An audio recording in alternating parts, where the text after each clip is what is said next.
जय श्री हरि विष्णु, जय मां लक्ष्मी। हर माह में 2 बार एकादशी पड़ती है, एक कृष्ण पक्ष में और एक शुक्ल पक्ष में। चैत्र मास के कृष्ण पक्ष में पड़ने वाली एकादशी को पाप मोचिनी एकादशी के नाम से जाना जाता है। इस साल 25 मार्च को पाप मोचिनी एकादशी पड़ रही है। धार्मिक मान्यताओं के अनुसार एकादशी व्रत में व्रत कथा का पाठ करने से शुभ फल की प्राप्ति होती है। पाप मोचिनी एकादशी व्रत में व्रत कथा का पाठ अवश्य करें। इस व्रत कथा का पाठ करने से पापों से मुक्ति मिल जाती है। तो आइए शुरू करते हैं, लेकिन उससे पहले अगर आप भी अपने जीवन में श्री हरि और मां लक्ष्मी की कृपा पाना चाहते हैं तो वीडियो को एक प्यारा सा लाइक करके चैनल को सब्सक्राइब करें और साथ ही कमेंट बॉक्स में जय श्री हरि विष्णु और मां लक्ष्मी का जयकारा जरूर से लगाए। तो चलिए आरंभ करते हैं। अर्जुन ने भगवान श्री कृष्ण से कहा, हे मधुसूदन, आपने फाल्गुन मास के शुक्ल पक्ष की एकादशी अर्थात आमल की एकादशी के बारे में विस्तार पूर्वक बतलाया।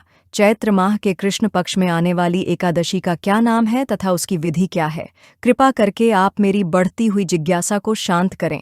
भगवान श्री कृष्ण ने कहा, हे अर्जुन, चैत्र मास के कृष्ण पक्ष की एकादशी को पापमोचनी एकादशी के नाम से जाना जाता है।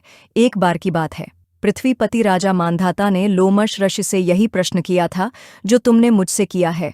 अतः जो कुछ भी ऋषि लोमश ने राजा मांधाता को बतलाया वही मैं तुमसे कह रहा हूँ। राजा मांधाता ने धर्म के गुह्यतम रहस्यों के झाता महर्षि लोमश से पूछा, हे ऋषि श्रेष्ठ, मनुष्य के पापों का मोचन किस प्रकार संभव है? कृपा कर कोई ऐसा सरल उपाय बताएं जिससे सभी को सहज ही पापों से छुटकारा मिल जाए। पाप मोचनी एकादशी व्रत कथा। महर्षि लोमश ने कहा, हे नृपति, चैत्र मास के कृष्ण पक्ष की एकादशी का नाम पाप मोचिनी एकादशी है। उसके व्रत के प्रभाव से मनुष्यों के अनेक पाप नष्ट हो जाते हैं। मैं तुम्हें इस व्रत की कथा सुनाता हूँ, ध्यानपूर्वक श्रवण करो। प्राचीन समय में चैत्ररथ नामक एक वन था। उसमें अप्सराएं किन्नरों के साथ विहार किया करती थीं। वहां सदैव वसंत का मौसम रहता था, अर्थात उस जगह सदा नाना प्रकार के पुष्प खिले रहते थे। कभी गंधर्व कन्याएं विहार किया करती थीं, कभी देवेंद्र अन्य देवताओं के साथ क्रीड़ा किया करते थे। उसी वन में मेधावी नाम के एक आर्षि भी तपस्या में लीन रहते थे। वे शिवभक्त थे। एक दिन मंजुघोषा नामक एक अप्सरा ने उनको मोहित कर उनकी निकटता का लाभ उठाने की चेष्टा की, इसलिए वह कुछ दूरी पर बैठ वीणा बजाकर मधुर स्वर में गाने लगी। उसी समय शिवभक्त महर्षि मेधावी को कामदेव भी जीतने का प्रयास करने लगे। कामदेव ने उस सुंदर अप्सरा के भ्रू का धनुष बनाया कटाक्ष को उसकी प्रत्यंचा बनाई और उसके नेत्रों को मंजुघोषा अप्सरा का सेनापति बनाया। इस तरह कामदेव अपने शत्रु भक्त को जीतने को तैयार हुआ।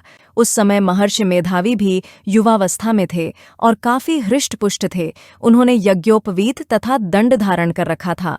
वे दूसरे कामदेव के समान प्रतीत हो रहे थे।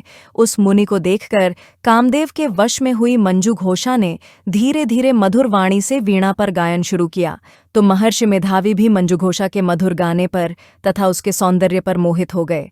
वह अप्सरा मेधावी मुनि को कामदेव से पीड़ित जानकर उनसे आलिंगन करने लगी। महर्षि मेधावी उसके सौंदर्य पर मोहित होकर शिव रहस्य को भूल गए और काम के वशीभूत होकर उसके साथ रमण करने लगे।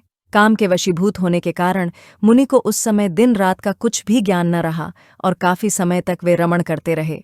तदुपरांत मंजुघोषा उस मुनि से बोली, हे आर्षिवर, अब मुझे बहुत समय हो गया है, अतः स्वर्ग जाने की आज्ञा दीजिए।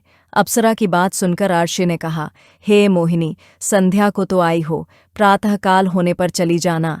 आर्षि के ऐसे वचनों को सुनकर अप्सरा उनके साथ रमण करने लगी। इसी प्रकार दोनों ने साथ साथ बहुत समय बिताया। मंजुघोषा ने एक दिन ऋषि से कहा, हे विप्र, अब आप मुझे स्वर्ग जाने की आज्ञा दीजिए।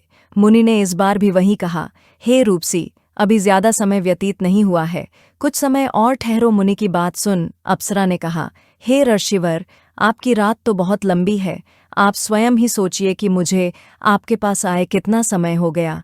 अब और ज्यादा समय तक ठहरना क्या उचित है? अप्सरा की बात सुन मुनि को समय का बोध हुआ और वह गंभीरतापूर्वक विचार करने लगे। जब उन्हें समय का ज्ञान हुआ कि उन्हें रमण करते 57 वर्ष व्यतीत हो चुके हैं, तो उस अप्सरा को वह काल का रूप समझने लगे। इतना ज्यादा समय भोग विलास में व्यर्थ चला जाने पर उन्हें बड़ा क्रोध आया। अब वह भयंकर क्रोध में जलते हुए उस तप नाश करने वाली अप्सरा की तरफ भ्रिकुटी तान कर देखने लगे। क्रोध से उनके अधर कांपने लगे और इंद्रियां बेकाबू होने लगीं। क्रोध से थरथराते स्वर में मुनि ने उस अप्सरा से कहा, मेरे तप को नष्ट करने वाली दुष्टा, तू महापापिन और बहुत ही दुराचारिणी है। तुझ पर धिक्कार है। अब तू मेरे श्राप से पिशाचिनी बन जा। मुनि के क्रोधयुक्त श्राप से वह अप्सरा पिशाचिनी बन गई। यह देख वह व्यथित होकर बोली, हे आर्षिवर, अब मुझ पर क्रोध त्याग कर प्रसन्न होइए और कृपा करके बताइए कि इस शाप का निवारण किस प्रकार होगा। विद्वानों ने कहा है, साधुओं की संगत अच्छा फल देने वाली होती है और आपके साथ तो मेरे बहुत वर्ष व्यतीत हुए हैं। अतः अब आप मुझ पर प्रसन्न हो जाइए, अन्यथा लोग कहेंगे कि एक पुण्य आत्मा के साथ रहने पर मंजुघोषा को पिशाचिनी बनना पड़ा। मंजुघोषा की बात सुनकर मुनि को अपने क्रोध पर अत्यंत ग्लानि हुई, साथ ही अपनी अपकीर्ति का भय भी हुआ। अतः पिशाचिनी बनी। मंजुघोषा से मुनि ने कहा, तूने मेरा बड़ा बुरा किया है, किंतु फिर भी मैं तुझे इस श्राप से मुक्ति का उपाय बतलाता हूँ। चैत्र मास के कृष्ण पक्ष की जो एकादशी है उसका नाम पाप मोचिनी है। उस एकादशी का उपवास करने से तेरी पिशाचिनी की देह से मुक्ति हो जाएगी। ऐसा कहकर मुनि ने उसको व्रत का सब विधान समझा दिया। फिर अपने पापों का प्रायश्चित करने के लिए वे अपने पिता च्यवन अर्षि के पास गए। च्यवन अर्षि ने अपने पुत्र मेधावी को देखकर कहा, हे पुत्र, ऐसा क्या किया है तूने कि तेरे सभी तप नष्ट हो गए हैं, जिससे तुम्हारा समस्त तेज मलिन हो गया है। मेधावी मुनि ने लज्जा से अपना सिर झुकाकर कहा, पिताश्री, मैंने एक अप्सरा से रमण करके बहुत बड़ा पाप किया है। इसी पाप के कारण संभवतः मेरा सारा तेज और मेरे तप नष्ट हो गए हैं। कृपा करके आप इस पाप से छूटने का उपाय बतलाइए।